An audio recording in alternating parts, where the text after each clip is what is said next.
जय श्री राम भक्तों, आपका अपने चैनल बंगलामुखी ज्योतिष केंद्र में हार्दिक स्वागत है, अभिनंदन है। कैसे हो आप लोग? प्रभु से ही प्रार्थना ही कामना है कि आप सभी स्वस्थ होंगे, खुशहाल होंगे। आज मैं आपको प्रदोष व्रत के बारे में बताऊंगा।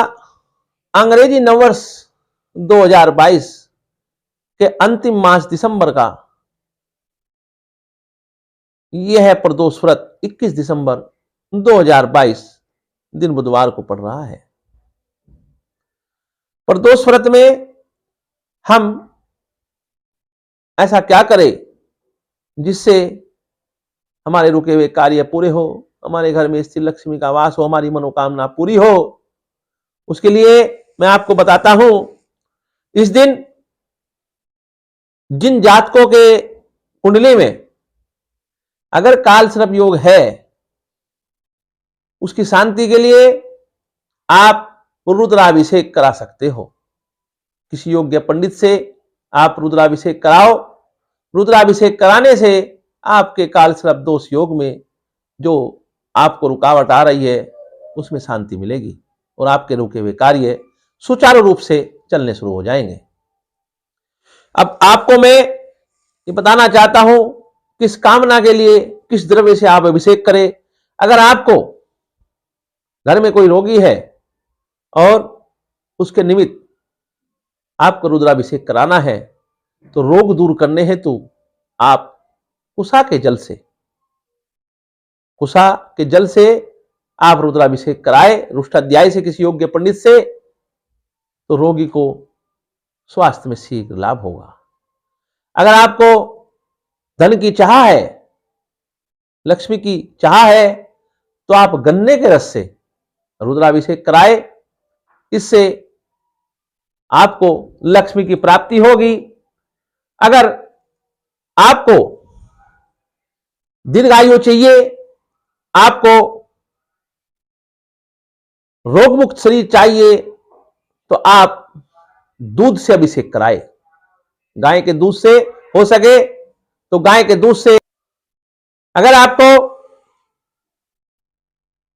मोक्ष की चाह है तो आप किसी तीर्थ के जल से, यानी कि पवित्र नदी के जल से, गंगा जल से आप रुद्राभिषेक कराए तो आपकी मनोकामना जरूर पूरी होगी। अगर पति पत्नी में आपस में झगड़ा होता हो, आपस में अगर घर के अंदर कलेश रहता हो, तो इस दिन आप पति पत्नी सहित दोनों आप किसी योग्य पंडित से रुद्राभिषेक कराओ। और रुद्राभिषेक में आपको कौन सा द्रव्य लेना है जिससे आपको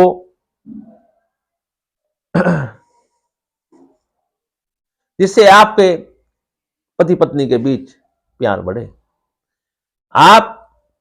अगर आपको आपस में प्यार में वृद्धि करनी है, अपनी गृहस्थी सही रूप से सुचारू रूप से चलानी है, तो आप भोलेनाथ का दूध से और दही से रुद्राभिषेक कराए तो आपका घर के अंदर, पति पत्नी के अंदर जो कलेश रहता है वो प्यार में बदल जाएगा।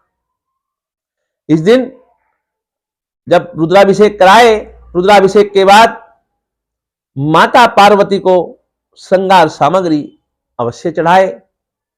और श्रृंगार सामग्री माता पार्वती को, भोलेनाथ को कम से कम एक भगवा रंग का साफा जरूर ओढ़ाए।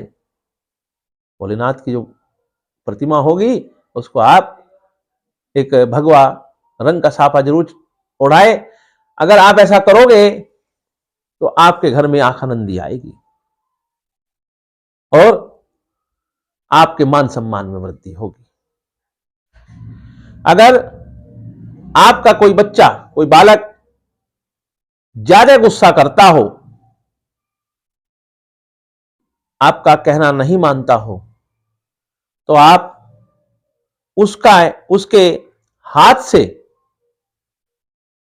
हाथ से 1 नारियल, सूखा नारियल जो होता है जिसको गोला भी कहते हैं, उसको ऊपर से काटकर उसके अंदर सफेद तिल और बूरा भरकर और 7 सिक्के एक एक के उसके अंदर भरकर उसको कलावे से बांधकर उसका हाथ का स्पर्श कराकर बच्चे का भोलेनाथ पर अगर आप अर्पण करोगे तो उसके गुस्से में कमी आएगी।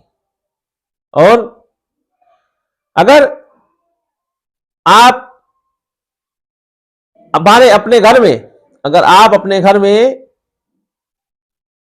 खुशनुमा माहौल चाहते हो तो आप सुगंधित द्रव्य इत्र मिश्रित जल से अभिषेक कराए।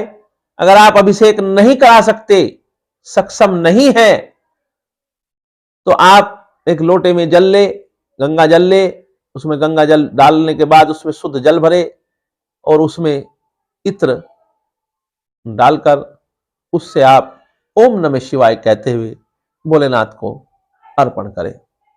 अगर आप ऐसा करोगे तो आपकी मनोकामना पूरी होगी। आप अगर अपने इस चैनल पर नए हो तो इस चैनल को सब्सक्राइब करें, जिससे आपको भविष्य में नई नई जानकारियां मिलती रहे।